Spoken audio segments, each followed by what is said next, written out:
Salad or Dolly, threw a great party. We all drank Bacardi, it got kinda gnarly. We're light as a feather, we're tougher than leather. Together we're weirder together. And suddenly Ben is standing beside me. That's Suddenly Seymour. You've reappropriated the lyrics to a classic Broadway musical and transforms it into an expression of love for me, your husband. I know. That song makes me cry. That whole show it's underrated, I think, in the canon of musical Little theater. Shop of Horrors. I came so late to it because remember the ending? Like everyone dies? Yeah. It's a crazy ending. And remember we saw it in DC. Josh Radnor played Seymour. Yeah. And the one we went to, Alan Menken came out on stage at the end, composer of Little Shop of Horrors, but also like everything, like composed The Little Mermaid. What else did he do? We were looking through his. It's so crazy when you do that, when you look at all the things he's done. I felt so happy because our daughter, your stepdaughter, my daughter Kate was with us and she loves musicals. And I felt so happy to show her something. Like I just lived to kind of delight her because I always feel guilty because she's from a broken home. Yeah, and that, I know, and that has propelled you through every just act of, caring. Too much. Do you think though our generation of parents, I mean, I don't quite mean the helicopter side of it, but the urge that we have, the need we have for our kids to like us, I know, is like unparalleled from past generations. Oh man, it's so true. I don't remember my parents ever. Well, my dad, when he took me to Motley Crue, that was definitely, there was an act of sacrifice and like, hey, I'm the cool dad. But in general, I don't remember my parents striving to be liked the way us and our peers seem to be with our kids. Yeah, I guess it's like, I guess, oh my God, my mind is going so dark, but Let's go. All right. How dark are we going to go? I'm ready. Well, no, so I just watched, had one day I wasn't feeling well. So I was just watching stuff in bed and I watched that show about Sherry Peterson or something. She faked her own abduction, but she must have had Munchausen and Munchausen by proxy. I don't know who this person is. I don't feel qualified to diagnose right now. And the way it goes, I'm not qualified, but it's like this is a need to be liked and also have your children close to you. This is a very extreme version of needing to be liked. But people need attention in their lives. And this was her way of getting attention by being abducted, fake abducted. And mums kind of have that classic, like, the martyrdom type thing, which is in its own way, it's a request to be liked or seen or validated. Yeah, I had my feelings hurt last night when our kid has set up her room differently and she's got a little gaming table and it's really cute and cool. And I came in because you were setting it up and she had her friend and I could tell it was like a good vibe. And usually sometimes she likes me hanging with her friends for sure. But last night her room's really small. So it was too claustrophobic when I got in there, but she shooed me out and I get a little bit of like, respect your elders. Like, that's right. You don't shoo me out. I'm your mother. Straight up. Now you did bring up during the week that you'd noticed a new type of elder in the Sydney community. Mm-hmm. And I was curious if you could take the beautiful babies through this. Oh, we went to see West Side Story when we first moved here outdoors. Yes. Yeah. The one that was out on the pier. Yeah. Yeah. And I was just people watching like crazy in that very like Sydney elegant. It's so like civilized the way, you can watch these kind of shows with, I guess they have that at the Rose Bowl, but you get a drink and a little snack. And I was just watching. Then I noticed this older man over and over with bright clothes, like. Wait, the same man or several men? Several different men. So you noticed many different men that fit an archetype. Yeah. It was like, I don't know, what was that designer, Gorman? Okay, yeah, it's like older men in Gorman. So you're saying it's colorfully dressed. Yeah, cool. Really, like some of it was really cool. But I don't know, it was a new thing that I don't see in the States necessarily. And is this a heterosexual trend, a homosexual, a bisexual trend? Maybe all of the above. I have no idea. I don't know if this is interesting. So you're talking about older fellas wearing bright clothing, sipping on a drink. Yeah, maybe it's a little bit like David Hockney. or Kendone or it's cool. It's like, but I wonder, I sometimes think people, I like it with fashion. Like, I don't know if it's because it's an Eastern suburb thing and you want to just like, oh, I'm sick of being so like, boring or something. Oh, so you're suggesting this is an elderly gentleman's way of raging against the machine of conformity of Eastern suburbs culture? Yeah. Okay. I went to Sydney Park for the first time and we're Eastern suburbs at the moment. And I was just like, I like the clientele here. It's like, it's giving a good vibe. So, we took Gus to his first dog pub, which was pretty good. Oh my God, we found a pub for dogs. And of course I can find a way to like break a rule at a pub. Yeah, that's true. Very few rules in here. Dogs were on the banquettes. They were on the floor. They were doing whatever. And Gus, our dachshund, they like to climb up. So he was sitting on the ledge looking out the window, and then the bar person came over and was like, he can't do that. We do to break the rules. Yeah, we do have fundamentally different approaches to parenting or pet owning in this way, but I think they balance themselves out. The way you set up Gus in his crate when we're about to leave the house, he's got socks, he's got undies, he's got snags. He's like, you're packing him for like a summer camp. But I noticed you pulled the couches apart and out from the wall to let him like make a maze. Because you always say, but now we're living with the couch a foot away from the wall, which is fine. It kind of looks, sometimes if you're doing furniture, pulling it a little away from the wall is actually better. This is the content that people tune into this podcast for, exactly how many centimeters to keep your couch away from your wall. But we're moving on. To cultural matters. Something so sweet happened, which was when someone from Good Charlotte did a beautiful post. Which brother? It was Joel Madden. Did this beautiful, he was on a podcast. So Good Charlotte is this band that, I'm sure a lot of people know about. And they were these kids from Virginia? No. Yeah, Maryland. Oh, Maryland. Yeah. I got it right. Yeah.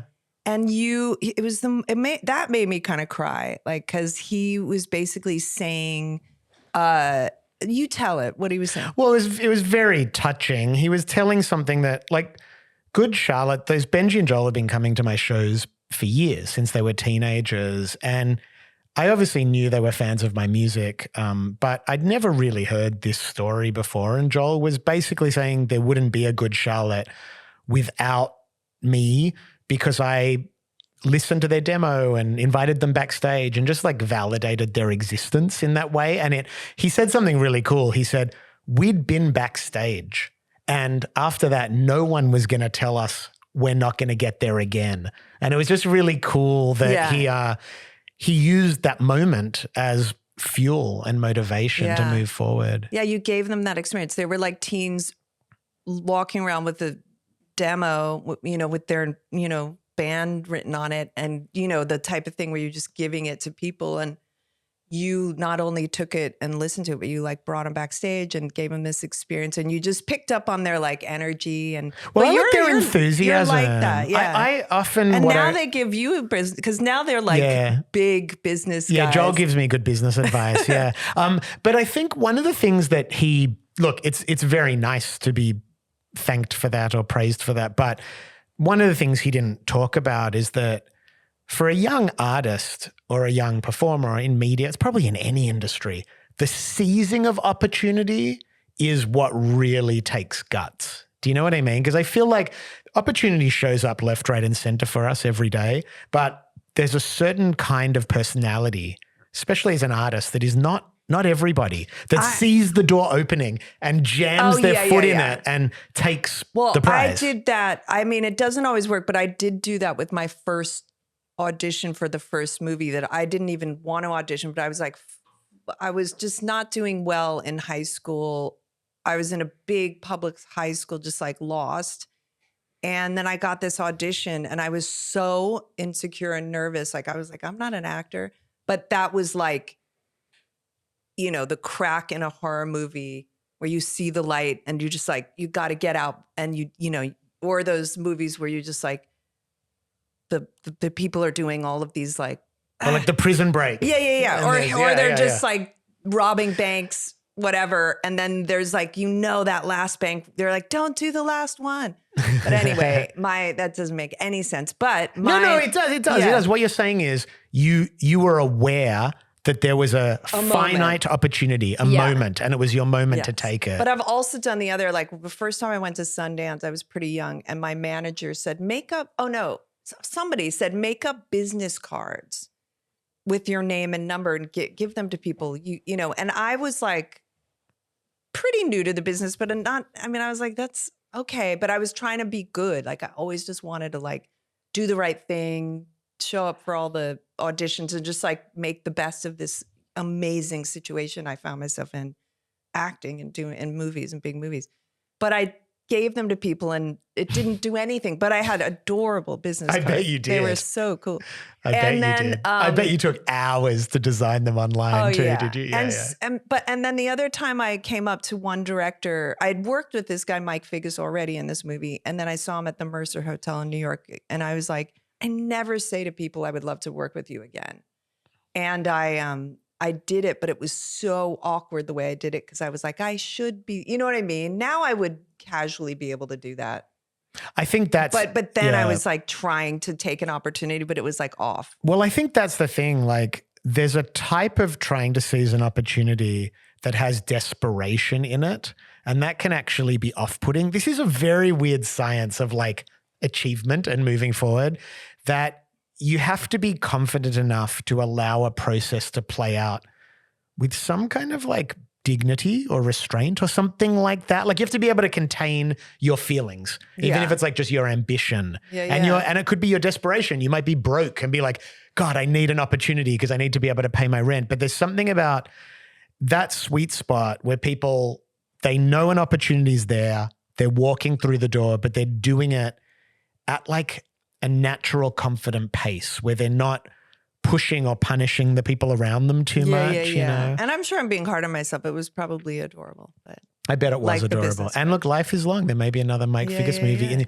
That would be fun. Speaking of... Maybe I'll email him. Yeah, you should email him, right? Send him a lot of emails, like at least 20 or 30. All of this kind of connects to on this past Friday, Weirder Together released a single by a new artist called Rainbow Sally, and the song is called Double Dare. And it's an amazing song by a really interesting artist who I was invited to do this thing for APRA AMCOS, which is like the singer-songwriting union type thing in Australia, and songwriting. And it was different people, young artists or writers or producers coming to meet with more like established industry professionals, as I very unlikely to call myself, but in Bellingen, which is a pretty remote town, and I met a lot of different artists, but there was this one performer who came up to me and was like, "Can I play you this demo off my phone?" and just played it for me, and I heard the bones of a really amazing song, so we took up a correspondence and finished it, and now it's on the radio, and it was played on Triple J on Earth the other day, and it's really, the thing that I think gets lost in this whole conversation about mentorship and giving back and helping younger artists, because there's like, you see it in Australian Fashion Week had it too. There was this sort of conversation of why aren't young people being lifted up more and brought in? The thing I think that people don't talk about, and maybe it's because this runs inherently against the capitalist model, is that it feels really good to surround yourself by talent and creativity that isn't yet jaded. This isn't about making money or anything. It's that as creative people, we need to be inspired. And you do find that by meeting, obviously, your heroes or your peers. But there's something very specific about when people first come in, the amount they want to make it work and the amount they want to express themselves. To me, it just like gives me energy. It gives me juice. You know, I love it. For sure. So Rainbow Sally, Double Dare, that is, you can listen to that now on Spotify. So it's pretty good. Yeah. And all the visuals are really good for that song, I thought. We also went to the Holly Greenwood opening at Olsen Gallery. Oh yeah, that was great. In Paddington, just around the corner from us. And I thought that was awesome. It's all set around the theme of Australian pub culture. Right. But sort of these like sort of empty, bars and like I had a really yeah, great it was the thing to real it. theme to a series, which is cool because I paint and I Yeah. think about that, like thinking of the theme. And it was oils too, right? Really big. Yeah, Yeah. I think it was oil or acrylic, but I think it was oil. Yeah. No, it was really good, and she's so sexy, and I don't know. Yeah, she's got a good energy. Yeah, she's great. Yeah. That was fun, and it's I took my kid and her friend who are artists, and I was like, see, look at this, because their art shows are really good at their school. You know, I like that. You just said that. See, look at this. And how did they respond? Were they lit up? No, I mean, they were like, "Can we go home?" No, they liked it. And then we had a lovely dinner with our friend Johnny and Jules, who people may recognize as those that took us to the short wearing Caterpillar Club at a previous occasion with the shorts. But this was absolutely lovely in Bondi, and it ended up with like a late night walk on Bondi Beach. We walked on the beach. We were the only ones on the beach. It was crazy. I mean, I don't know what I expected, but I think.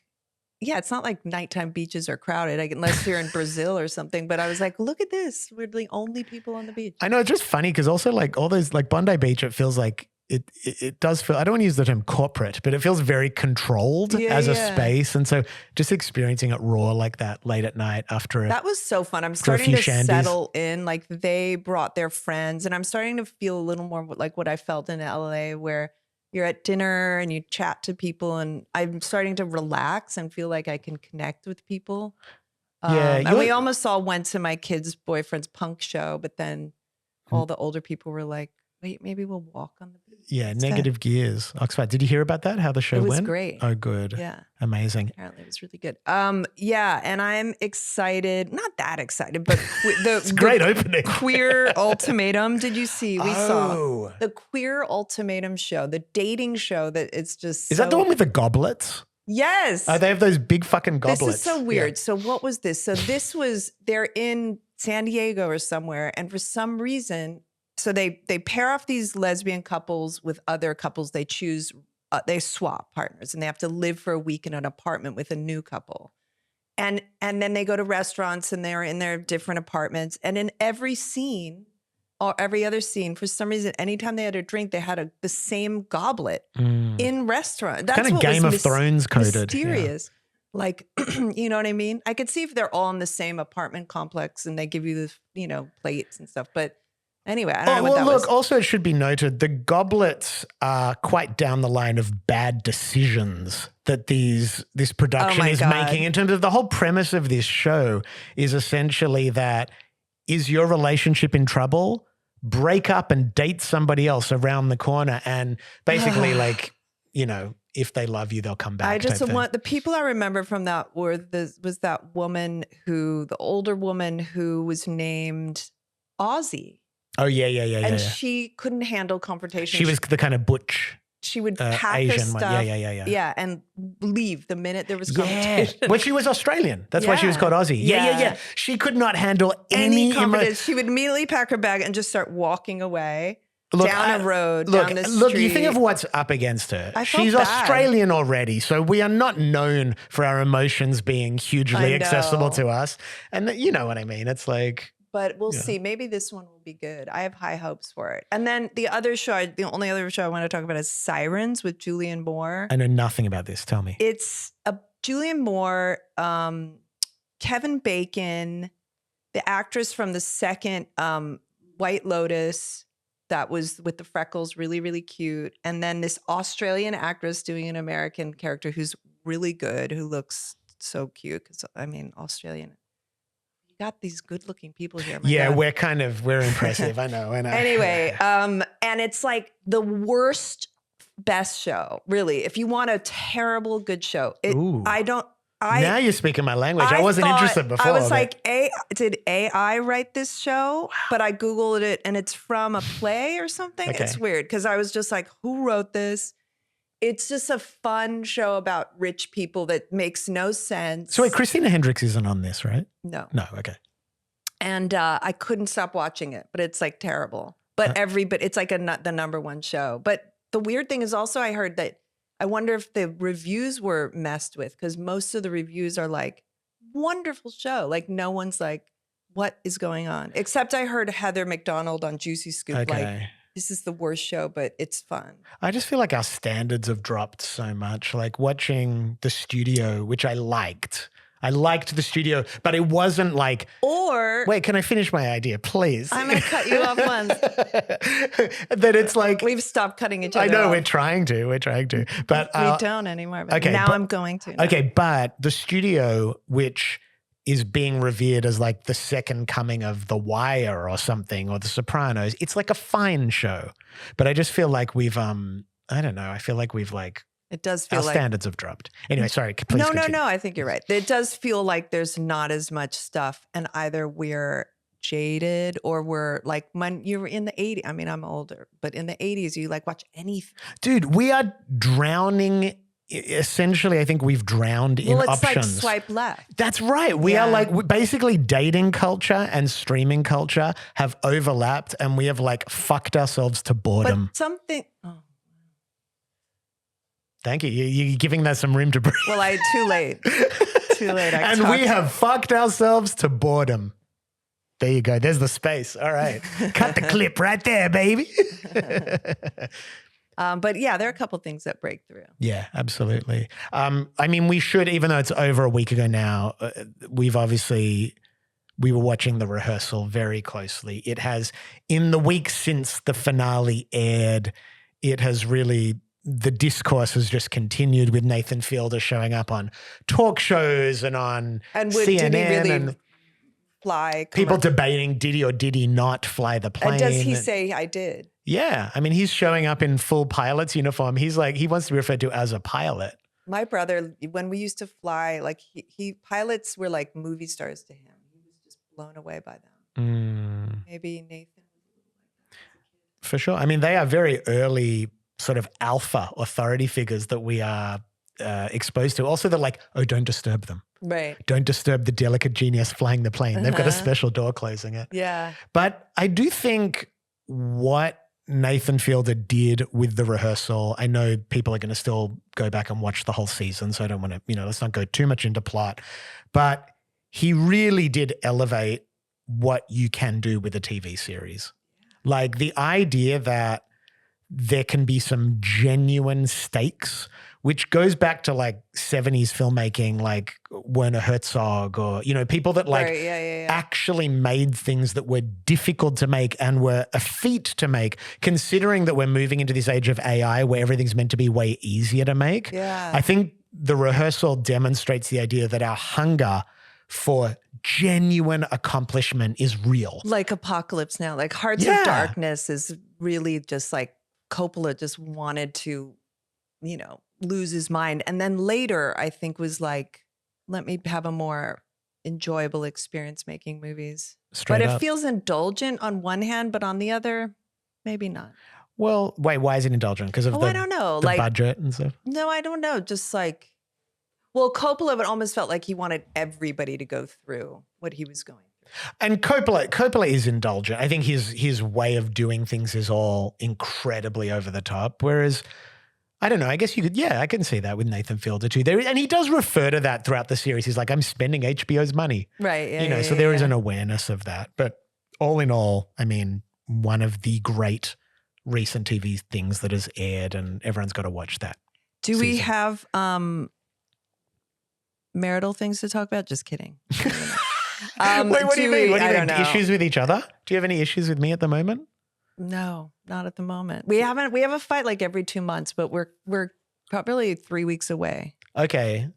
Let's see. We need an app that does cycles like for the that. period cycle. Because there used to be the classic coming home fight. Yeah. I feel like because I come and go so much with shows. Yeah. I feel like we've transcended the coming home when fight. you're going to start working in the day at something, and then I'm a little nervous because we have a puppy that I will resent you. Okay. So that's so nice. I'm pre-warning you. So this is like a preemptive strike. You're planning our fights now. That's good. Okay. Yeah. Are you getting any good, just, I don't know, arguments in line or just No, some they won't. points? I don't even need to. They'll Start come. tallying They will up come some- without me even wanting to.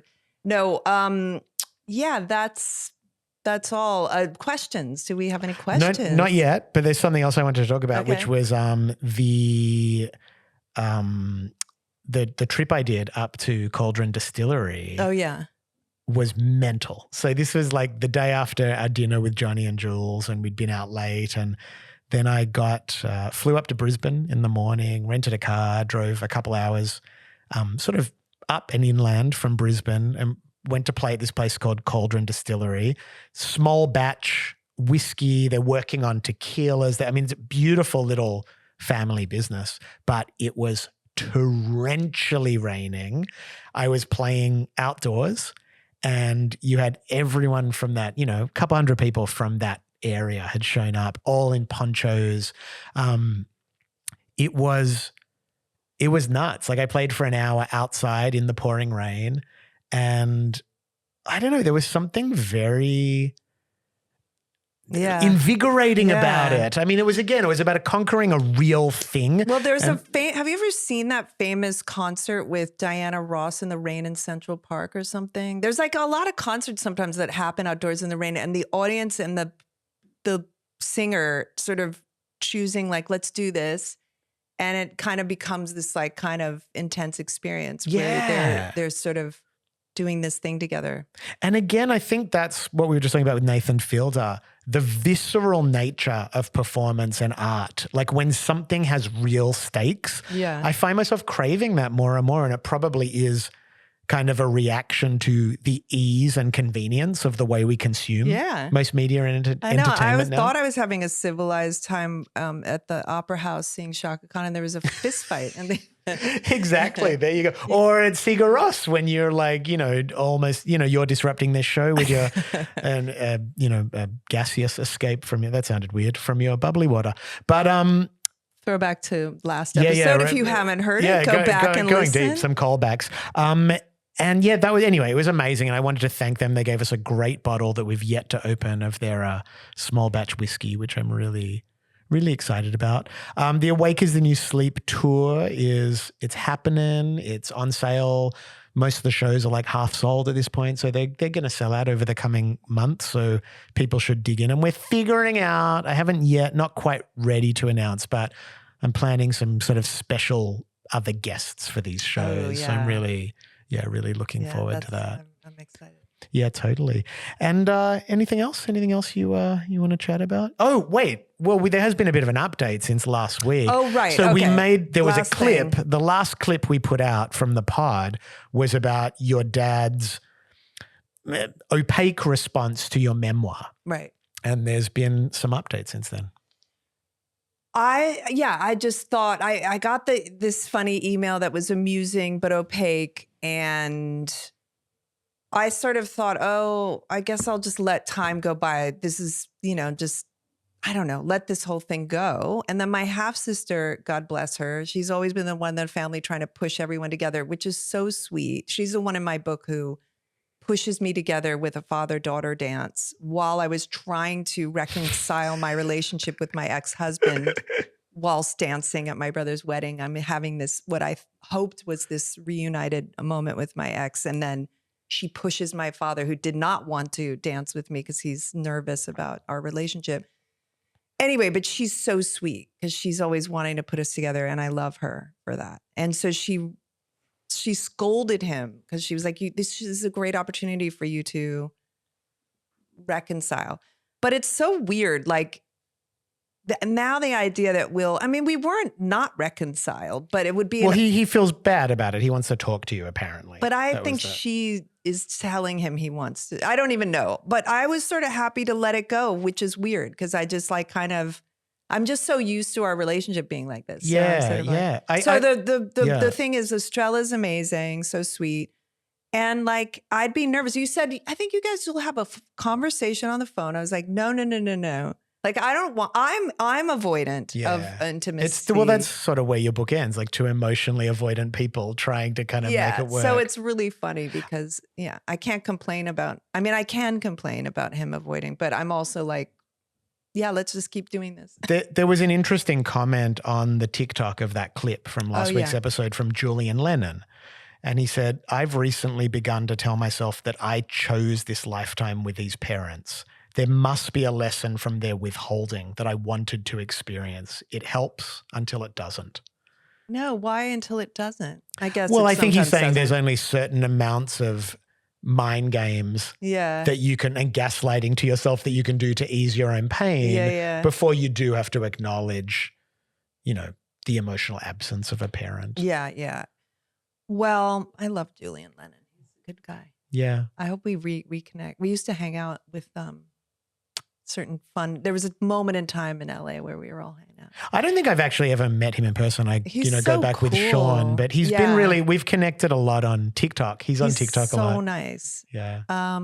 So that's great. I like that. I hope people can, I really hope that I helped some people, even like the other daughters of musicians who had, more consistent relationships. It's kind of fun knowing, I don't know, you have something in common. Yeah, absolutely. And with that, beautiful babies, you may have noticed there was an extra episode in your feed last week, and there's going to be again this week.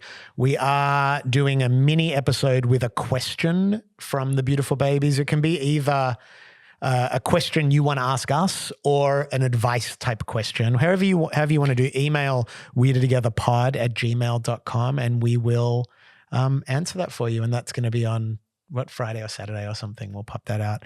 Beautiful babies, we love you. We love you. This has been Ben Lee. Ione Sky. Weirder together. Together we're weirder together.